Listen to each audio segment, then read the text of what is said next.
This channel does not promote any violent, harmful, or illegal activities. All content provided by this channel is meant for an educational purpose only. বিশ্বে ফের আমেরিকার দাদাগিরি, ভারতীয় পণ্যের ওপরে শুল্ক হার দ্বিগুণ করেও থামছেন না ট্রাম্প। আরো অনেক নিষেধাজ্ঞার হুঁশিয়ারি ট্রাম্পের, আরো অনেক কিছুই দেখতে পাবেন। ইঙ্গিতবাহী মন্তব্য করলেন মার্কিন প্রেসিডেন্ট। মার্কিন হুঁশিয়ারিকে পাত্তা দিতে নারাজ Delhi.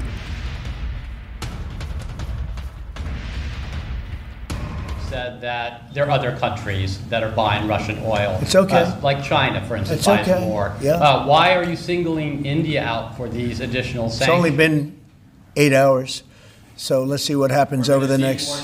Sanctions. You're going to see a lot more. So this is a taste of You're going to see a lot more. You're going to see so much secondary sanctions. ট্রাম্পের শুল্ক চাপের কড়া জবাব মোদির। কৃষকদের স্বার্থের সঙ্গে কোনো আপোষ নয়। কৃষক এবং পশুপালকদের স্বার্থকে অগ্রাধিকার। দিল্লিতে এক অনুষ্ঠানে কড়া মন্তব্য প্রধানমন্ত্রীর। কৃষক স্বার্থ রক্ষায় চ্যালেঞ্জ ভারতের। বড় মূল্য চোকাতে হলেও দেশের স্বার্থই সবার আগে। ট্রাম্পের হুঁশিয়ারিকে ডোন্ট কেয়ার প্রধানমন্ত্রীর।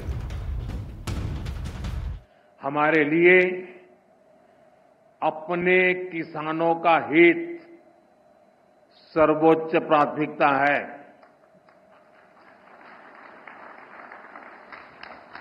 भारत अपने किसानों के, पशुपालकों के और मछुआरे भाई बहनों के हितों के साथ कभी भी समझौता नहीं करेगा।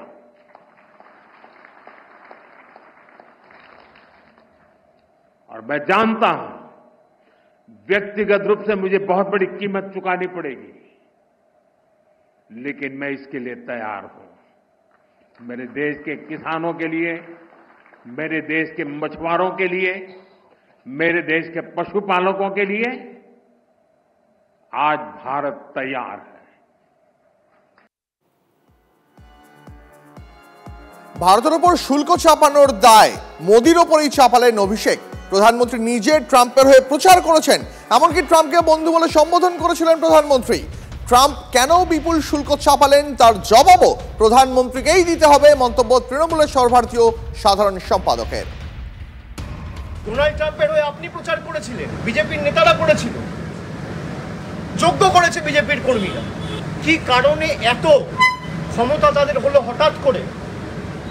যে সরকার 56 ইঞ্চি ছাতির কথা বলতো, তারা ক্ষমতায় থাকার পরেও তাদেরকে বুড়ো আঙ্গুল দেখিয়ে, লাল চোখ দেখিয়ে চায়না থেকে শুরু করে সমস্ত দেশ, আমেরিকা, সবাই আমাদের কূটনৈতিক ব্যর্থতা এবং ভারতবর্ষকে কঠোরভাবে এর মোকাবিলা করা উচিত।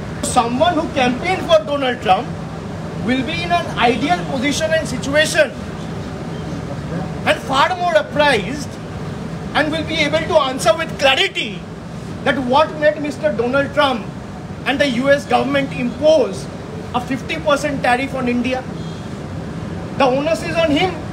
The onus is on the incumbent NDA and BJP government. I can say Indian economy is in ICU. From bad, it has become worse in the last 10 years. And by imposing 50% tariff, there will be a substantial job loss. This is all because of the bootstrap foreign policy of the union government. They have been speaking about India's global presence and how India has become a Vishwaguru. Is this the example? This is how India is being treated. ভারতের উপরে 50% শুল্ক চাপিয়েছেন Trump, তার দায় এবার মোদির ওপরেই চাপালেন অভিষেক বন্দ্যোপাধ্যায়। প্রধানমন্ত্রী নিজে ট্রাম্পের হয়ে প্রচার করেছেন, ট্রাম্পকে বন্ধু বলে সম্বোধন করেছেন। ট্রাম্প কেন বিপুল শুল্ক চাপালেন তার জবাবও প্রধানমন্ত্রীকে দিতে হবে, মন্তব্য অভিষেকের। এই মুহূর্তে সুকান্ত মজুমদার রয়েছেন আমাদের সঙ্গে। সুকান্তবাবু, অভিষেক বন্দ্যোপাধ্যায় তো ট্রাম্পের 50% শুল্ক চাপানোর জন্য মোদিকেই দায়ী করছেন, বলছেন প্রধানমন্ত্রী তাকে বন্ধু বলতেন, এবার বাড়তি শুল্ক চাপানোর জবাবও প্রধানমন্ত্রীকেই দিতে হবে। অভিষেক বন্দ্যোপাধ্যায় এবং তৃণমূল কংগ্রেস যে আমেরিকার দালাল হয়ে গেছে আমরা জানতাম না, তো ভালো ট্রাম্পের দালাল হয়ে গেছে, তারা এখন ট্রাম্পের হয়ে দালালি করছে। তার জবাব বাংলার জনতা সঠিক সময়ে সঠিকভাবে দিয়ে দেবে। মোদিজি দেশের স্বার্থে, দেশের মানুষকে কম পয়সায় পেট্রোল ডিজেল যেন দিতে পারে মোদি সরকার, পেট্রোল ডিজেলের দাম যেন না বাড়ে, সেই জন্য রাশিয়া থেকে তেল নেওয়ার যে সিদ্ধান্ত, সেই সিদ্ধান্তে মাননীয় প্রধানমন্ত্রী অনড় থেকেছেন। বন্ধু রাজনীতিতে বা ইন্টারন্যাশনাল রিলেশনে বন্ধুত্ব অভিষেক বন্দ্যোপাধ্যায় আর সুমিতের বন্ধুত্বের মতো বন্ধুত্ব হয় না, এই বন্ধুত্ব অন্য ধরনের বন্ধুত্ব হয়। তো স্বাভাবিকভাবে আমার যেটা মনে হয়, অভিষেক বন্দ্যোপাধ্যায়ের মতো অর্ধশিক্ষিত মানুষের ইন্টারন্যাশনাল রিলেশন নিয়ে কথা না বলাই ভালো। ভারতবর্ষের স্বার্থে ভারতবর্ষের প্রধানমন্ত্রী ভারতবর্ষের পেট্রোল ডিজেলের দাম যাতে সীমার মধ্যে থাকে তার জন্য মেরুদণ্ড সোজা রেখে সিদ্ধান্ত নিয়েছেন। ধন্যবাদ।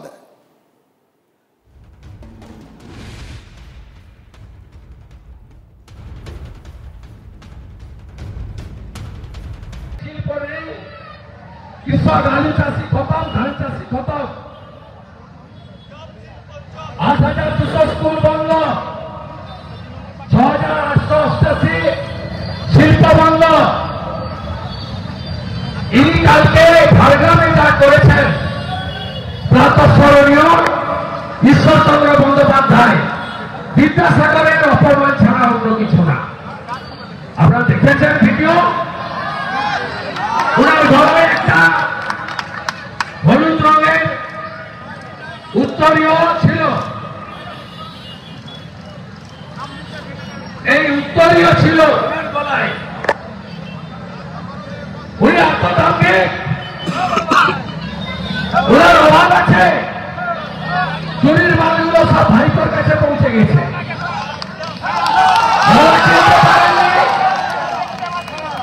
বিদ্যাসাগর মহোদয়কে দেওয়ার জন্য উত্তরীয় দিতে পারেননি, নিজের গলার ব্যবহৃত উত্তরীয়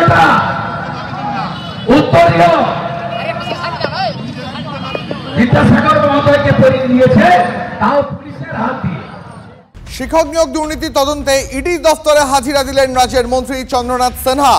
সকাল 10:05 ইডি দফতরে পৌঁছন তিনি। আরো বিস্তারিত জানাবেন রঞ্জিত আমাদের সঙ্গে রয়েছেন। রঞ্জিত, দেখো দীপ, শিক্ষক নিয়োগ দুর্নীতি মামলায় ইডির তলবে সাড়া দিয়ে কিন্তু মন্ত্রী চন্দ্রনাথ সিনহা 10:05 ইডি দপ্তরে আসেন এবং বেলা 11:20 তিনি ইডি দপ্তর থেকে বেরিয়ে যান এবং এক প্রকার সংবাদ মাধ্যমকে এড়িয়ে তিনি দৌড়ে গাড়িতে উঠে বেরিয়ে যান। এবং তোমাকে উল্লেখ্য জানিয়ে রাখি যে গত 31শে জুলাই মন্ত্রীকে হাজিরা দেওয়ার নির্দেশ দিয়েছিল, এমনটাই কিন্তু ইডি সূত্র মারফত খবর। এবং পারিবারিক সম্পত্তি সংক্রান্ত যাবতীয় নথি নিয়ে আসতে বলা হয়েছিল, সেই সমস্ত নথি নিয়েই এসেছিল। উল্লেখ্য তোমাকে জানিয়ে রাখি যে 2023 সালে জানুয়ারি মাসে গ্রেপ্তার হয়েছিল কুন্তল ঘোষ এবং কুন্তল ঘোষের বাড়ি থেকে একটি ডায়েরি খুঁজে পেয়েছিলেন ইডির তদন্তকারী আধিকারিকরা। সেখানেই মন্ত্রী চন্দ্রনাথ সিনহার নামের পাশে 100 জনের নাম লেখা ছিল, এমনটাই কিন্তু ইডি তদন্তকারী সূত্র মারফত দাবি। এবং সেই সমস্ত বিষয়ে যাবতীয় সেই সমস্ত বিষয়ে জানবার জন্যই কিন্তু ইডি। বেশ ধন্যবাদ।